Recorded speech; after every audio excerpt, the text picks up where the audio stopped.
This next process I want to introduce, the process of proofing, actually is the sitting, the waiting, the right environment that allows for the dough to do what the kneading sets it up to do. It sets it up to grow.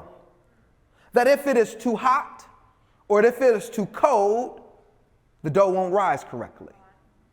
That if it's not given enough time, if we want to move it too quickly, or sometimes if we let it sit way too long, that then it doesn't rise correctly. The idea, the notion of proofing in bread making actually is not the first or the initial rise, but is more commonly known as the second rise.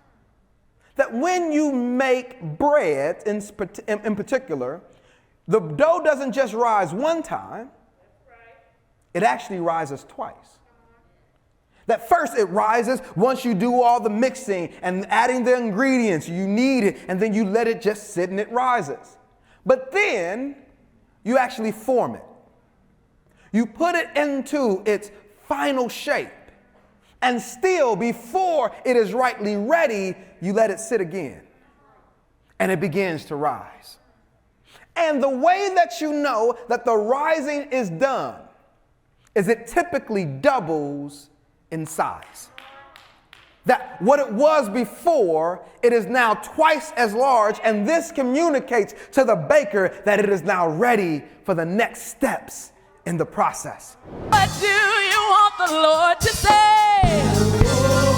What do you want the Lord to say? I want to hear him say, good and faithful, enter in the joy of the Lord. We really believe that the best way for me to grow is to have my personal relationship with Christ, to do my personal Bible study, to do my personal prayer, and even have my personal worship. And that is all that I need. In fact, it has been said, I do better when I am all by myself. I do better. I live better. I become better when I just set this thing up. In fact, we've shifted the term. We no longer want to just be religious, because religion is looked at negatively. I want to be spiritual. Spiritual is my own personal quest by which I walk through all of these things. I learn, I pull, I grab information. I can discern what is good. I can discern what is bad. I can push away the things I don't like. I can hold on to the things I do like. I just need to figure out what works for me. That may work for you and your house, but as for me and my house, I get it that that's good for you. But let me tell you what's good for me. Can I encourage you? Can I help you? Can I grab you before you run off thinking that something that sounds good is good? That is never, has never, will never be the way that God has set up our faith